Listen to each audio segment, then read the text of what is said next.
నమస్తే welcome to HMTV money matters నేను Sirisha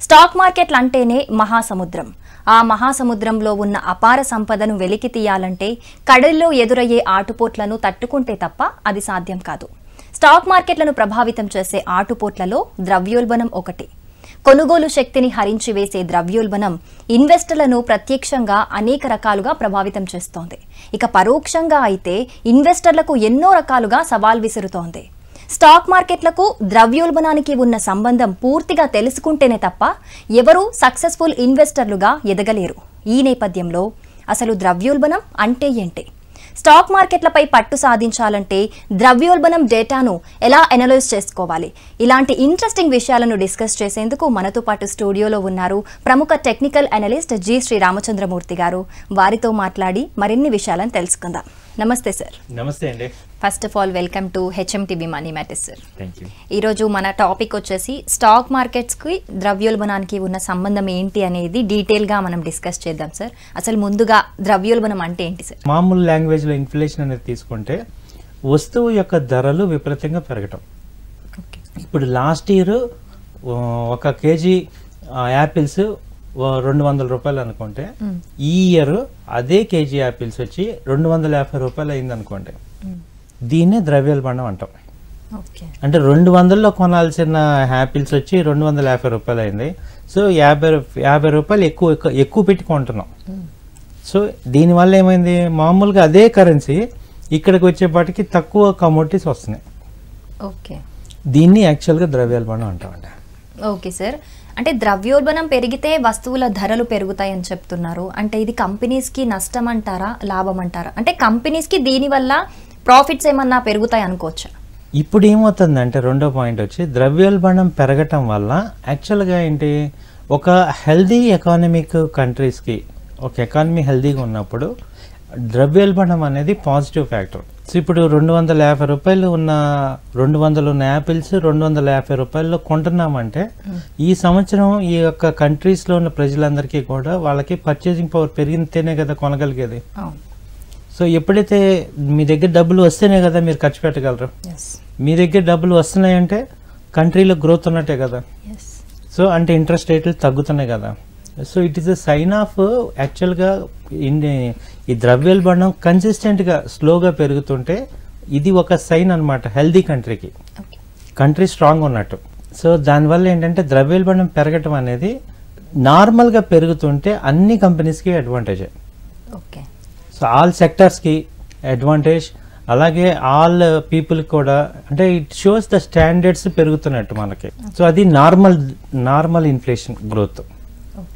so ఇప్పుడు స్టాక్ మార్కెట్ల దగ్గరకు వద్దాం సార్ అంటే తక్కువ ద్రవ్యోల్బణం ఉన్నప్పుడు స్టాక్ మార్కెట్లు మంచి రిటర్న్స్ ఇస్తాయంటారా అంటే దీన్ని ఇన్వెస్టర్లు ఎలా తెలుసుకోవాలంటారు తక్కువ ద్రవ్యోల్బణం ఉన్నప్పుడు డెఫినెట్గా స్టాక్ మార్కెట్స్ ఎక్కువ రిటర్న్స్ ఇస్తాయి ఎందుకంటే ద్రవ్యోల్బణం తక్కువ ఉన్నప్పుడు ఏమవుతుంది ఇంట్రెస్ట్ రేట్లు తగ్గుతాయి అంటే బ్యాంక్స్ పీపుల్కి ఇచ్చే ఇంట్రెస్ట్ రేట్లు తగ్గుతాయి ఇంట్రెస్ట్ రేట్లు ఎప్పుడైతే తగ్గుతాయో లోన్స్ అందరం తీసుకుంటాం లోన్స్ తీసుకోవటం వల్ల ఆ అమౌంట్స్ అన్నీ కూడా మన స్టాక్ మార్కెట్స్కి పెట్టుకోగలం అంటే మనకున్న పర్చేసింగ్ పవర్ పెరగటం వల్ల స్టాక్స్ కొంటాం కంపెనీస్కి అన్నీ కూడా ఎక్కువ ఇన్వెస్ట్మెంట్స్ అవుతుంటాయి సో ఎప్పుడైతే ఎక్కువ ఇన్వెస్ట్మెంట్స్ వస్తాయో అవన్నీ కూడా మన cash flow cost of capital అనేది తక్కువ అవుతుంది ఇక్కడ కంపెనీస్కి ఎప్పుడైతే కాస్ట్ ఆఫ్ క్యాపిటల్ తగ్గుతుందో ప్రాఫిట్స్ పెరుగుతాయి సో ఎప్పుడైతే ప్రాఫిట్స్ పెరుగుతుంటాయో కంపెనీస్ అన్నీ కూడా వాళ్ళు ఎక్కువగా ప్రాఫిట్స్ ఉండటం వల్ల ఏమవుతుంది ఇన్వెస్టర్స్ కూడా అట్రాక్ట్ చేస్తారు సో ఇప్పుడు ఇన్వెస్టర్స్కి డబుల్ బెనిఫిట్ ఎలా అవుతుందంటే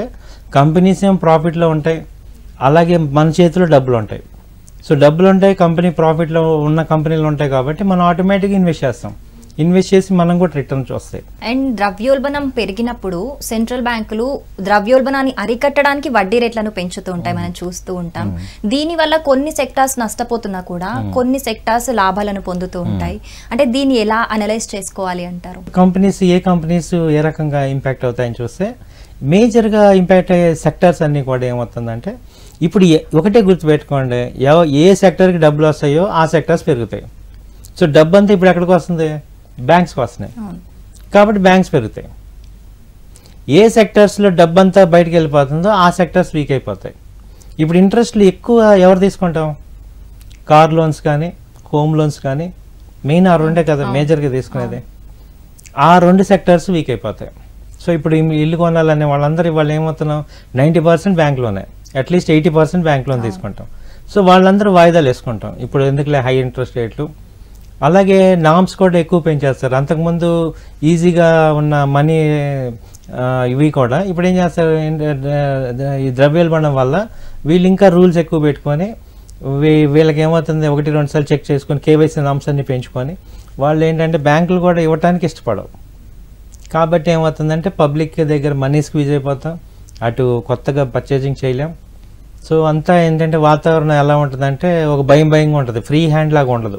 సో ఏ సెక్టర్స్ పెరుగుతాయంటే ఏ సెక్టర్స్లో మనీ ఉంటుందో ఆ సెక్టర్సే పెరుగుతాయి ఇప్పుడు. సో బ్యాంకింగ్ సెక్టర్లో మనీ ఉంది కాబట్టి బ్యాంకింగ్ పెరుగుతుంది, స్టాక్ మార్కెట్లు తగ్గిపోతాయి. సో ఇవి టెంపరీగా ఇక్కడ స్టాక్ మార్కెట్లో మనీ అంతా స్క్వీజ్ అయిపోతుంది. ఇలా కొంతకాలం జరుగుతుంది అనమాట. దాన్ని అప్పుడు బేర్ మార్కెట్లోకి వస్తుంది మార్కెట్. స్టాక్ మార్కెట్ అంతా బేర్ మార్కెట్లోకి వచ్చేస్తూ ఉంటుంది. సో రేట్లు తగ్గటం, మార్కెట్స్ డౌన్ అవటం, ఇదంతా ఒక సైకిల్. సో ఇప్పుడు టెక్నికల్గా ఫండమెంటల్గా తెలిసిన వాళ్ళందరూ కూడా, సిస్టమ్ ఎకానమీ గురించి అందరికీ అర్థమైన వాళ్ళందరూ కూడా మార్కెట్లోంచి మనీ తీసేసుకుంటాం. ఇప్పుడు ఎందుకు మాత్రం తీసుకొని బ్యాంకులో పెట్టుకుంటాం. ఈ బ్యాంకులో బదులు ఏంటంటే ఇంట్రెస్ట్ రేట్లు పెంచడం వల్ల బాండ్ మార్కెట్ పెరుగుతుంది. బాండ్ మార్కెట్ అనేది ఇక్కడ ఒక వైటల్ రోల్.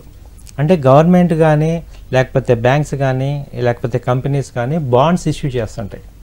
ఆ బాండ్స్ కూడా ఇంట్రెస్ట్ రేట్స్ ఫిక్స్డ్గా వేస్తాడు. ఆ బాండ్ రేట్లు పెరుగుతాయి. ఇప్పుడు ఇన్వెస్టర్ అనే వాళ్ళకి ఏంటంటే ఏదైనా అయితే ఏంటి, నాకు డబ్బులు కావాలి, స్టాక్ మార్కెట్లోనే ఇంకొక పార్ట్ బాండ్ మార్కెట్. ఆ బాండ్ మార్కెట్లో ఏంటంటే ఈ గవర్నమెంట్ బాండ్స్ ఇస్తాడు. అలాగే మనకి ఇండియాలో తీసుకుంటే జీసెక్ అంటాం, గవర్నమెంట్ సెక్యూరిటీస్, ఇది బాండ్ మార్కెట్. అలాగే కంపెనీస్ కూడా ఎన్సిడీస్ అని ఇస్తాడు, నాన్ కన్వర్టబుల్ డిబెంచర్స్. ఈ రెండిట్లో ఇంటెలిజెంట్ ఇన్వెస్టర్స్ అందరూ ఇన్వెస్ట్ చేసుకుంటారు. హై లెవెల్ అక్కడ ప్రాఫిట్స్ తీసుకొని ఇక్కడ ఇన్వెస్ట్ చేసుకోవటం వల్ల ఇక్కడ సెక్యూర్డ్ మనీ వచ్చేస్తుంది. వాల్యూ స్టాక్స్ అంటే ఏంటి సార్? అలాగే గ్రోత్ స్టాక్స్ అని వింటుంటాం. సో ఈ ద్రవ్యోల్బణం అధికంగా పెరిగినప్పుడు ఏది చూస్ చేసుకుంటే బెటర్ అంటారు? ఇక్కడ ఏమవుతుందంటే ఇది చాలా ఇంపార్టెంట్ క్వశ్చన్ మీరు అడిగింది. ఈ వాల్యూ స్టాక్స్ ఇప్పుడు స్టాక్ మార్కెట్లో ఉన్న కంపెనీలు అన్నింటినీ 3 రకాలుగా చేశారు. 1 value stock, 2 growth stock, 3 dividend stock. So value stocks అంటే ఏంటంటే it is nothing but large cap companies. అంటే ఇండియాలో ఉన్న లార్జ్ క్యాప్ కంపెనీస్ అన్నీ. ఇప్పుడు ఇండియాలో మ్యాక్సిమం టాప్ 100 కంపెనీస్ ఉన్నాయి. వాళ్ళ దగ్గర ఆల్రెడీ డబ్బులు ఉన్నాయి, వాళ్ళకి మీ డబ్బులతో పని లేదు. సో వాళ్ళని వాల్యూ స్టాక్స్ అంటాం. ఇప్పుడు నా దగ్గర ఆల్రెడీ మనీ ఉంది, సో నాకు ద్రవ్యోల్బణం వచ్చిన లోన్స్ నాకు అవసరం లేదు, సో నాకు లోన్స్తో సంబంధం లేదు. క్యాష్ ఫ్లో కంపెనీస్ అంటాం, వాటికే క్యాష్ రిచ్ కంపెనీస్. ఇప్పుడు ఇన్ఫోసిస్ ఉంది, టీసీఎస్ ఉన్నాయి, అలాగే బ్యాంక్స్ ఉన్నాయి, సెంట్రల్ బ్యాంక్స్ ఉన్నాయి, అలాగే హిందుస్థాన్ యూనిలివర్, ఇలాంటి కంపెనీస్ ఉన్నాయి. ఇవన్నీ వాల్యూ స్టాక్స్ కంపెనీస్. అంటే వీటికి ఆల్రెడీ ఒక వాల్యూ ఉంది, మార్కెట్లో ఒక వాల్యూ ఉంది, నేమే మనకు చెప్తుంది. వాల్యూ ఉంది కాబట్టి ఆల్రెడీ ఇవి ఒక 50 years 100 years నుంచి ఉన్నాయి. ఇవన్నీ చూసి ఆటుపోట్లు తట్టుకొని వాటి ఓన్ క్యాష్ ఉంది. ఆ క్యాష్ ఉన్న కంపెనీలు ఎప్పుడు పెరుగుతుంటాయి. అందుకే వాటిని ఇండస్ట్రీ లీడర్స్ అంటాం. అంటే ఎలాంటి సిచ్యుయేషన్ అయినా తట్టుకునేవాడు లీడర్. సో వాల్యూ స్టాక్ కంపెనీస్కి టెంపరీగా తగ్గినా అప్పుడు ఆల్రెడీ క్యాష్ ఉంది కాబట్టి వాళ్ళు దాన్ని సర్వే చేసుకోగలరు. ఇప్పుడు ఏషియన్ పెయింట్స్ ఉన్నాయి, it's a value company, value stock company, own cash ఉంది వాళ్ళకి. సో ఆ కంపెనీస్లో ఏమవుతున్నాయంటే ఇప్పుడు ఈ టెంపరీగా పై లెవెల్లో ఎగ్జిట్ అయిపోతే, ఇప్పుడు ఇన్వెస్టర్స్ అవి ఏమన్నా టెంపరీగా తగ్గితే అవి అందరూ ఇన్వెస్ట్ చేసుకుంటాం. ఎందుకంటే ఇక్కడ దెబ్బ ఎవడైతే తినలేదో వాడితో ఉంటేనే వాళ్ళే సక్సెస్ అవుతారు. లీడర్స్ ఎప్పుడు సక్సెస్ అవుతారు కదా, ఎందుకంటే ఆల్రెడీ వాళ్ళకి ఆ అనుభవం ఉంటుంది, ఆ డబ్బు ఉంటుంది కాబట్టి వాళ్ళతో ఇన్వెస్ట్ చేయటం వల్ల అవి పెరుగుతాయి. ఆల్రెడీ క్యాష్ ఉన్న వాళ్ళకి, బ్యాంక్ లోన్తో సంబంధం లేని కంపెనీస్కి వాల్యూ స్టాక్స్ అంటాం, వాల్యూ పెరుగుతుంది. రెండోది ఏంటంటే గ్రోత్ స్టాక్. పేరులోనే ఉంది గ్రోత్ స్టాక్ అంటే ఏంటి, గ్రో అవ్వాలి అంటే వాళ్ళు గ్రో అవ్వాల. సో ఇప్పుడు గ్రో అవుదాము, డెవలపింగ్ కంట్రీ అంటాం కదా, అంటే డెవలప్ అవ్వలేదనే కదా. అలాగే గ్రోత్ స్టాక్ అంటే ఏంటంటే గ్రోత్ అవ్వాలి. గ్రోత్ స్టాక్కి మేజర్ అంటే మిడ్ క్యాప్ కంపెనీస్. గ్రో అవ్వాలంటే మనీ కావాలి. సో మనీ అయితే ఇక్కడ రావట్లేదు, ఎందుకంటే కాస్ట్ ఆఫ్ క్యాపిటల్ పెరిగిపోతుంది. ఇప్పుడు ఎప్పుడైతే డిపాజిట్ రేట్స్ ఇంట్రెస్ట్ రేట్స్ పెంచామో లెండింగ్ రేట్ పెరిగిపోతుంది. సో వడ్డీ ఎక్కువ కట్టాలి కాబట్టి ఇప్పుడు వీళ్ళు ఏం చేస్తారంటే 1-2 సార్లు ఆలోచించుకుంటారు. అటేమో డిమాండ్ లేదు, ఇటేమో వడ్డీ ఎక్కువ ఉంది. సో ప్రొడక్షన్ మరి ఎక్కువ చేయాలా తక్కువ చేయాలా అనేది ఇంపార్టెంట్. సో గ్రోత్ స్టాక్ ఏమవుతుందంటే వాళ్ళకి ఆల్రెడీ మనీ ఉంటేనే వాళ్ళు దాన్ని యూటిలైజ్ చేసుకొని ఈ రా మెటీరియల్స్ తీసుకొని ప్రొడక్షన్ చేసి మార్కెట్ చేయగలరు. సో మనీ లేనప్పుడు వాళ్ళు ఏం చేస్తారంటే లిమిటెడ్గా వాళ్ళు బిజినెస్ చేస్తారు. సో లిమిటెడ్ ప్రాఫిట్స్ వస్తాయి కాబట్టి వాటికి ఏమవుతుంది, దాని తగ్గట్టుగా వాల్యుయేషను తగ్గిపోతుంది వాటికి. సో గ్రోత్ స్టాక్స్ ఇన్ఫ్లేషన్ వచ్చినప్పుడు బాగా దెబ్బతింటాయి. అలాగే డివిడెండ్ పేయింగ్ కంపెనీస్ అని మూడోది ఉంది. ఈ డివిడెండ్ పేయింగ్ స్టాక్స్ కూడా డివిడెండ్ ఎప్పుడైతే ఇప్పుడు వాళ్ళ కంపెనీలో ఇన్వెస్టర్స్ ఇన్వెస్ట్ చేసేదే డివిడెండ్ కోసం. కొన్ని కంపెనీస్ ఉంటాయి ఇర్రెస్పెక్టివ్ ఆఫ్ బిజినెస్ వాళ్ళు డివిడెండ్ ఇస్తూ ఉంటారు. ఉన్న బిజినెస్లో ఉన్న ప్రాఫిట్స్లో వాళ్ళు డివిడెండ్ ఇస్తారు. సో వాటిని ఏమంటామంటే డివిడెండ్ పేయింగ్ కంపెనీస్ అంటాం. ఆ కంపెనీస్ ఎఫెక్ట్ అవుతాయి ఎందుకంటే ఎప్పుడైతే బిజినెస్ లేదో వాళ్ళు డివిడెండ్ ఇవ్వలేరు.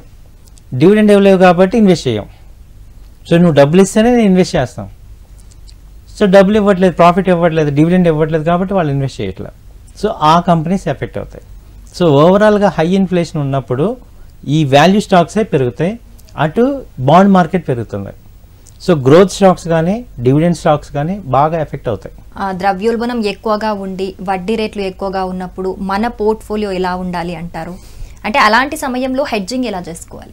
ఇప్పుడు ఇక్కడ మనం ఇన్వెస్టర్స్గా మనం చేయాల్సింది ఏంటంటే ఇక్కడ 2 పాయింట్లు ఉన్నాయండి. ఇప్పుడు ద్రవ్యోల్బణం ఉంది, ఇన్వెస్టర్ అనే పాయింట్లు తీసుకుంటే ఒక సైకిల్ అంటే ఏంటంటే ఒక 10 years 15 years ఆ రేంజ్ ఉన్న ఇన్వెస్టర్స్కి పెద్ద ఎఫెక్ట్ ఏం లేదు. ఎందుకంటే ఇది నార్మల్ లాంగ్ టర్మ్ ఇన్వెస్టర్స్ అందరికీ కూడా ఈ షార్ట్ టర్మ్ ఇంపాక్ట్స్ డిస్కౌంట్ అయిపోతాయి. వాళ్ళ మార్కెట్ ఏంటి అనగానే ఒకటి ఈ 2 మాటలు మాట్లాడుకోమంటున్నారు, I don't know and I don't care. Next traders అందరికీ అడ్వాంటేజ్ ఏంటంటే 2 పక్కల ట్రేడ్ చేసుకుంటాం.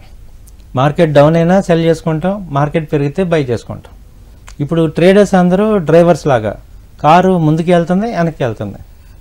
సో డైరెక్షన్ మీకు అర్థమైతే డబ్బులు ఉన్నట్టే. సో ట్రేడర్స్ కూడా ప్రాబ్లం లేదు. ప్రాబ్లం ఎవరికి వస్తుందంటే ఇన్వెస్టర్స్ అనుకొని ట్రేడ్ చేసే వాళ్ళకి ప్రాబ్లం వస్తుంది.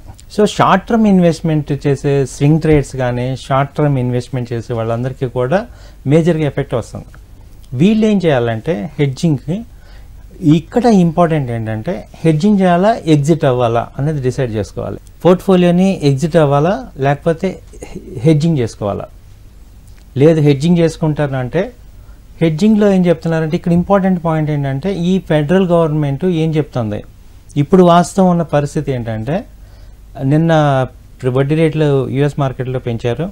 వాళ్ళు ఏం చెప్తున్నారంటే 2025 దాకా ఈ జరుగుతూనే ఉంటాయి అంటున్నారు. ఇప్పుడు మనం 2022లో ఉన్నాం. 2025 సంవత్సరం దాకా ఈ యొక్క మెజర్స్ జరుగుతాయి. వాళ్ళ ఎక్స్పెక్టేషన్ 2025 కానీ ఒక నార్మల్ స్టేజ్కి రాదు అంటున్నారు. యాజ్ ఏ ఫైనాన్షియల్ అడ్వైజర్గా నేను చెప్పేది మామూలుగా ఒక నార్మల్గా చెప్పే పాయింట్ ఏంటంటే హెడ్జింగ్ ఎలా చేయాలంటే పుట్ ఆప్షన్స్ కొనుక్కోవాలి. బీటా క్యాల్కులేట్ చేసుకొని దాని తగ్గట్టు ఇండెక్స్లో పుట్ ఆప్షన్స్ కొనుక్కోవాలి. ఆ పుట్ ఆప్షన్స్ 3 months ఉంటాయి. ఎవరీ 3 monthsగా పుట్ ఆప్షన్స్ బై చేసుకొని మన పోర్ట్ఫోలియో తగ్గట్టుగా ఆప్షన్స్ తీసుకొని బై చేసుకొని కూర్చుంటాం. First point. రెండో పాయింట్ ఏంటంటే ఇప్పుడు ఈక్వల్గా మన కంపెనీలో lot size future lot size ఎంత ఉందో అంత కనుక స్టాక్ కనుక నేను హోల్డ్ చేస్తే ఫ్యూచర్స్ సెల్ చేసుకొని ఈక్వల్గా హెడ్జింగ్ చేసుకోవచ్చు. సో ఇక్కడ హెడ్జింగ్ అనేది 2 రకాలు. ఒకటి stock hedging, 2 Nifty index hedging. Present మన దేశంలో చూసుకుంటే కనుక ద్రవ్యోల్బణం అధికంగానే ఉంది. రిజర్వ్ బ్యాంక్ కూడా వడ్డీ రేట్లను పెంచుకుంటూ వస్తుంది. అసలు ఈ ద్రవ్యోల్బణం ఎప్పుడు తగ్గుముఖం పడుతుందని మీరు అనుకుంటున్నారు? అంటే యూఎస్లో 3% ఉండేది, ఇప్పుడు 7 వెళ్ళింది. 3 ఉండేది 8 దాకా వెళ్ళింది. సో 40 years హైకి వెళ్ళిపోయింది. ఎందుకు వెళ్ళింది? Only US. మనకి ఎంత ఉంది? మనకి 5 అలా ఉండేది, ఇప్పుడు 7కి వచ్చింది. సో మనది నార్మల్గానే ఉంది, ఎఫెక్ట్ పెద్దగా అవ్వట్లేదు, నార్మల్గానే ఉంది. వాళ్ళకి ఎక్కువ వెళ్ళింది ఎందుకంటే వాళ్ళ మనీ అంతా కూడా వేరే డైవర్సిఫై అవుతున్నాయి. సో డిఫరెంట్ రీజన్స్ వల్ల వాళ్ళకి వేరే డైవర్సిఫై అవుతున్నాయి. ఆ ఇంపాక్ట్ వల్ల ఇన్ఫ్లేషన్ 3 నుంచి 8కి వెళ్ళిపోయింది. సో ఇప్పుడు ఏమవుతుందంటే ఇప్పుడు ఆ 8 నుంచి మళ్ళీ 4కి రావాలంటే వాళ్ళ ఎక్స్పెక్టేషన్ ఏంటంటే 2025 మిడ్ 2025 సంవత్సరానికి కానీ రావంటున్నారు. అప్పటిదాకా దాదాపు 75 బేసిస్, తర్వాత 1.25 బేసిస్ అలా కంటిన్యూగా ఎవ్రీ 3 మంత్స్కి ఒకసారి మానిటరింగ్ చేసుకొని పెంచుతామంటున్నారు. సో దాని ఇంపాక్ట్లో ఏమవుతుందంటే ఈ 2 ఏళ్ళు కూడా కొంచెం ఈవెన్ రెసిషన్కి వెళ్ళినా కూడా అమెరికా మాకు పర్వాలేదు, మా కమోడిటీస్ స్టేబుల్ అవ్వాలి అనేది వాళ్ళ యొక్క మెయిన్ ఎజెండా కింద క్లియర్ చేసుకున్నారు. సో రెసిషన్కి వెళ్ళినా కానీ మాకు okay, but stabilising commodity prices are very important అనేది వాళ్ళు స్టాండ్ తీసుకున్నారు. కాబట్టి దాని ఇంపాక్ట్ ఏమవుతుందంటే ఈ ఇన్ఫ్లేషన్ మెజర్స్ ఎప్పుడైతే ఇంట్రెస్ట్ రేట్లు పెంచుతుంటారో మనం ఇది ఎండాకాలం అన్నట్టు, అంటే డబ్బులన్నీ కూడా స్క్వీజ్ అయిపోతూ ఉంటాయి. సో అందరికీ కూడా కొంచెం టైట్గానే ఉంటుంది ఈ 2 ఇయర్స్. అంటే అమెరికా ఫెడ్ రిజర్వ్ వడ్డీ రేట్లను పెంచినాక వరల్డ్ వైడ్గా కూడా స్టాక్ మార్కెట్లు నష్టపోయాయి. అంటే మన స్టాక్ మార్కెట్లో కూడా రీసెంట్గా ఒక 2 రోజులు నేల చూపులు చూసాయి. అసలు ఈ అమెరికాకి మిగతా అన్ని దేశాల స్టాక్ మార్కెట్లకు ఉన్న రిలేషన్ గురించి డీటెయిల్గా చెప్తారు. అంతా మెయిన్ క్యాపిటలిస్ట్ కంట్రీ కాబట్టి అమెరికా ఇంపాక్ట్ అన్ని కంపెనీస్లో ఇన్వెస్ట్ చేశారు వాళ్ళు. ఆ కంపెనీసే మన ఇండియాలో కూడా ఉన్నాయి, అవే కంపెనీస్ అన్నిట్లో ఉన్నాయి, వాళ్ళ మీదే మన ఎక్కువ డిపెండెన్స్ ఉంది. కాబట్టి డబ్బు ఎక్కువ ఉంది కాబట్టి వాళ్ళ మాట వినాల్సి వస్తుంది. సో ఈవెన్ ఈ స్టాక్ మార్కెట్స్లో వచ్చి ఎఫ్ఐఎస్, డిఐఎస్ వాళ్ళందరూ వాళ్ళ ఎక్కువ మనీ వాళ్ళదే ఇన్వెస్ట్మెంట్ ఉంది. ఈ మధ్య కొంచెం రీటైల్ ఇన్వెస్టర్స్ పెరిగారు కానీ బట్ మనీ ఎక్కువ ఉంది అక్కడే ఉంది కాబట్టి అమెరికా ఇంపాక్ట్ ఉంది. ఎంత పర్సెంటేజ్ అనేది ఇక్కడ కొంచెం మారుతుంది ఇండియా కానీ. అంతకుముందు దాదాపు ఒక 80% డిపెండ్ అయ్యేవాళ్ళం, ఇప్పుడు ఒక 50%, 40%కి వచ్చాం. సో ఇప్పుడు కొత్తగా ఏమవుతున్నాయంటే ఈ ఎలక్ట్రిక్ కార్స్ ఎప్పుడైతే బాగా వస్తాయో ఆ క్రూడ్ మీద మనకి మేజర్ ప్రాబ్లం ఏంటంటే ఈ గోల్డ్ ఇంపోర్టు, క్రూడ్ ఇంపోర్టు. ఎప్పుడైతే ఈ క్రూడ్ తగ్గిపోతుంది ఇంపోర్టు, మనకు అప్పుడు సెల్ఫ్ సఫిషియెంట్గా వస్తాం. సో మనం కూడా డామినేట్ చేసే పరిస్థితికి రావచ్చు. ఆ ఎలక్ట్రికల్ వెహికల్స్ ఎప్పుడైతే స్టార్ట్ అవుతాయో, క్రూడ్ మీద డిపెండెన్స్ ఎప్పుడైతే తగ్గిపోతుందో అప్పుడు మనం స్ట్రాంగ్ అవుతాం. కాబట్టి ఇక ఇంపాక్ట్ తగ్గిపోతుంది. ఫైనల్లీ ఈ ద్రవ్యోల్బణం అధికంగా ఉన్న ప్రజెంట్ సిచ్యువేషన్లో ఇన్వెస్టర్లు ఎలా వ్యవహరించాలంటారు? ఏ రంగాల్లో ఇన్వెస్ట్ చేస్తే మంచిదంటారు? మన కంట్రీకి ఏంటి మేడం, ఒకటి స్టార్టింగ్ నుంచి ఏంటంటే మనము కన్జర్వేటివ్ కంట్రీ, మనది స్పెండింగ్ కంట్రీ కాదు. అంటే మనం ఎప్పుడూ పొదుపుగానే ఉంటాం. సో పెద్ద మన కంట్రీకి పెద్ద ఎఫెక్ట్ అవ్వదు. అంటే ఇది ఒక మంచి ఆపర్చునిటీ కింద తీసుకోండి. సో ఇప్పుడు పైన కొన్న స్టాక్స్ అక్కడ మన ఫస్ట్ ఏంటంటే నేను చెప్పేది ఏంటంటే బారోడ్ స్ట్రెంగ్త్ మీద ఎప్పుడూ ఇన్వెస్ట్ చేయకూడదు, అంటే అప్పులు తెచ్చి ఇన్వెస్ట్ చేయకూడదు. సో మన డబ్బులు మనం పెట్టుకోవాలి. ఇప్పుడు అలాంటి కంపెనీస్ అన్నీ తక్కువ రేట్లోకి వస్తున్నాయి, అవి వస్తాయి. ఇది సైకిల్ అన్నమాట. ఇప్పుడు నేను అందుకే ఇప్పుడు ఒక 15 ఏళ్ళు నేను చూసి, ఒకప్పుడు నేను కూడా చాలా టెన్షన్ పడిపోయేవాడిని. ఈ 15 ఏళ్ళు అర్థమైంది ఏంటంటే సీజన్స్ లాగానే, ఇది ఎండాకాలం, వర్షాకాలం ఎలా వస్తుందో ఇన్ఫ్లేషన్ వస్తుంది, మళ్ళీ డిపాజిట్స్ పెరిగితే ఎకానమీ బాగుంటుంది. ఇదంతా ఒక సైకిల్. మనం ఏం చేస్తున్నాం, దీన్ని మనం ఏ రకంగా బెనిఫిట్ అవుతున్నాం అనేది ఇంపార్టెంట్. సో ఇప్పుడు మీకు ఏంటంటే హై రేట్లో మార్కెట్ ఉన్న రేటు తగ్గుతుంది, తగ్గినప్పుడు కొనుక్కోవాలి. సో డబ్బులు దాచుకోండి, ఈ లగ్జరీ అన్ని తగ్గించేసి మనీ కనుక రెడీగా పెట్టుకోండి. మార్కెట్స్ తక్కువ రేట్లో వచ్చినప్పుడు స్లోగా ఇన్వెస్ట్ చేసుకుంటూ వెళ్ళండి. ఒక 2 ఇయర్స్ హోల్డ్ చేసుకుంటే మంచి అమౌంట్స్ వస్తాయి. సో ఇదేమీ భయపడద్దు, ప్యానిక్ అవ్వాల్సిన ఏం లేదు. ట్రేడర్స్ హ్యాపీగా ట్రేడ్ చేసుకోండి, నాలెడ్జ్ పెంచుకోండి. ఇక్కడ ఇంపార్టెంట్ ఏంటంటే ఇప్పుడు నాలెడ్జ్ ఉన్న వాళ్ళు రిలాక్స్గా ఉంటాం, నాలెడ్జ్ లేని వాళ్ళు టెన్షన్గా ఉంటాం. సో ఇప్పుడు ఇక్కడ మీరు ఏంటంటే ఇది ఒక సదావకాశంగా తీసుకొని, సో ఇంత డీటెయిల్డ్గా మనం ఎక్స్ప్లెయిన్ చేసాం. సో దీన్ని అడ్వాంటేజ్ తీసుకొని మీరు అందరూ కూడా ఒక నాలెడ్జ్ షేరింగ్ లాగా దీన్ని తీసుకొని ఏ సెక్టర్స్ ఉన్నాయి, సో ఏ కంపెనీస్లో డబ్బు ఉంది, క్యాష్ ఫ్లో ఎక్కడ ఉంది, ఆ కంపెనీస్లో ఇన్వెస్ట్ చేసుకోండి. ఈ గ్రోత్ కంపెనీస్ కానీ డివిడెండ్ కంపెనీస్ కానీ స్టాక్స్ తగ్గుతాయి కాబట్టి వాటిని మీరు రెడీగా పెట్టుకోండి. ఇప్పుడు మాలాంటి వాళ్ళం ఇటు యూట్యూబ్స్లో ఇవి చెప్తున్నాం, హెచ్ఎంటీ ద్వారా కూడా చాలా వరకు మేము చెప్తున్నాం కాబట్టి అవన్నీ విని ఏ కంపెనీస్ బెటర్గా ఉన్నాయి అబ్జర్వ్ చేసుకొని మీరు కూడా రీసెర్చ్ చేసుకుంటూ సో ఉన్న అమౌంట్ దానిలో ఇన్వెస్ట్ చేసే తరుణం ఇదంతా. మన రీటైల్ క్లయింట్స్ అందరికీ కూడా ఇది ఒక మంచి అవకాశం. ఎందుకంటే తక్కువలో కొని ఎక్కువలో అమ్మాలి, అప్పుడే ప్రాఫిట్ వస్తుంది. అందరూ ఎక్కువలో కొని తక్కువలో బాధపడతాం. సో ఇప్పుడు తక్కువ రేట్ తగ్గినప్పుడు మనం హ్యాపీగా ఫీల్ అవ్వాలి. మార్కెట్స్ పడుతున్నాయి, సో బాధపడాల్సింది ఏం లేదు, మార్కెట్స్ తగ్గాలి. తగ్గితేనే మనకి మంచి రేట్లకు వస్తాయి కాబట్టి తగ్గింది ఎటు మళ్ళీ పెరుగుతూ ఉంటుంది. ఇదే ఇక్కడ డౌ థియరీ ఒకటి మీకు ఇక్కడ చెప్పాలి. మనకి చార్లెస్ డవ్ అనే ఆయన డవ్ జోన్స్ అని పేరు పెట్టాం కదా, ఆయన 10 సంవత్సరాలు రీసెర్చ్ చేసి ఒక విషయాన్ని కనుక్కున్నాడు. ఏంటంటే వాల్యూ అంటే ఏంటి, ప్రైస్ అంటే ఏంటని. ఈ వాల్యూకి ప్రైస్కి ఉన్న రిలేషన్ ఏంటి, ఈ ప్రైస్ అంటే మార్కెట్లో ఉన్న రేట్లు ఏంటి, అలాగే వాల్యూ అంటే దానికి యాక్చువల్గా వాల్యూ ఏంటి. ఇప్పుడు మనం ఒక వస్తువు 100 రూపాయలు అనుకోవటం, మార్కెట్లో 100 రూపాయలు ఉంది, దాని వాల్యూ యాక్చువల్గా 50 రూపాయలు ఉండొచ్చు. సో ఎప్పుడైతే మార్కెట్ వాల్యూ దగ్గరికి వస్తుంది, ఇప్పుడు రియల్ ఎస్టేట్లో మనం చూస్తుంటాం ఒక్కోసారి విపరీతంగా పెరిగిపోతున్నాయి, అవన్నీ మళ్ళీ కరెక్ట్ అవుతుంటాయి. సో అలాగే స్టాక్ మార్కెట్లో ఏమవుతుందంటే ఆ డవ్ థియరీ ప్రకారం ఇప్పుడు స్టాక్స్ కరెక్ట్ అవ్వాలి, ఆ వాల్యూ దగ్గరికి వస్తాయి. వచ్చినప్పుడు చక్కగా మనం కొనుక్కోవచ్చు. మీరు మనీ సేవ్ చేసుకోండి, ఈలోపు బాండ్స్లో పెట్టుకోండి.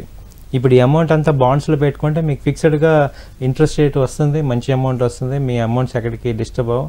సో ఎప్పుడైతే మార్కెట్స్ బాగా కరెక్ట్ అవుతాయో అప్పుడు బాండ్స్లోంచి తీసి దీనిలో పెట్టుకోండి. అదే ఎఫ్ఐఎస్ చేసే పని రిచ్ పీపుల్ అందరూ అదే చేస్తారు. ఎక్కడైతే అవకాశం ఉందో అక్కడ ఇన్వెస్ట్ చేస్తారు. మళ్ళీ రెండోగా సెగ్మెంట్ని ఉన్నవి 4 సెగ్మెంట్స్, ఒకటి గోల్డ్, కరెన్సీ, స్టాకు, బాండ్. ఈ 4 మనీ మొత్తం రొటేట్ అవుతూ ఉంటుంది. ఎఫ్ఐఎస్ కానీ అందరు ప్రపంచంలో వెల్తీ పీపుల్ అందరూ చేసేది ఈ 4 రొటేట్ అవుతూ ఉంటుంది. సిచ్యుయేషన్ బట్టి మార్చుకోవాలి. సో మనం కూడా సిచ్యుయేషన్ బట్టి మనం కూడా మార్చుకోవాలి. సో అలాగే ఇప్పుడు స్టాక్ మార్కెట్లో మీరు కొంత అమౌంట్ ఇన్వెస్ట్ చేసి బాండ్స్లో ఇన్వెస్ట్ చేయండి కొంత అమౌంట్. ఈ గ్రోత్ స్టాక్స్ ఏమున్నాయి, వాల్యూ స్టాక్స్ ఏమున్నాయి అవి మీరు అబ్జర్వ్ చేసుకోండి. ఆ అబ్జర్వ్ చేసుకొని రాసుకోండి. అవి ఎప్పుడైతే ఆ రేట్లకు వచ్చాయో అప్పటి నుంచి ఇన్వెస్ట్ చేసుకోండి, మంచి అమౌంట్ వస్తుంది. Okay sir, thank you so much. అసలు ద్రవ్యోల్బణానికి స్టాక్ మార్కెట్లకు ఉన్న రిలేషన్ని చాలా డీటెయిల్గా విత్ ఎగ్జాంపుల్స్తో ఎక్స్ప్లెయిన్ చేశారు. Thank you so much. Thank you madam, thank you. చూసారు కదా, ఇన్ఫ్లేషన్కి స్టాక్ మార్కెట్లకి ఉన్న రిలేషన్ ఏంటో, అలాగే ఇన్ఫ్లేషన్ ఎక్కువగా ఉన్న ప్రజెంట్ సిచ్యువేషన్లో ఎలా వ్యవహరించాలి అనేది డీటెయిల్గా మీకు అర్థమైందని అనుకుంటున్నాము. ఇది ఈ వారం హెచ్ఎం టీవీ మనీ మ్యాటర్స్. నమస్తే.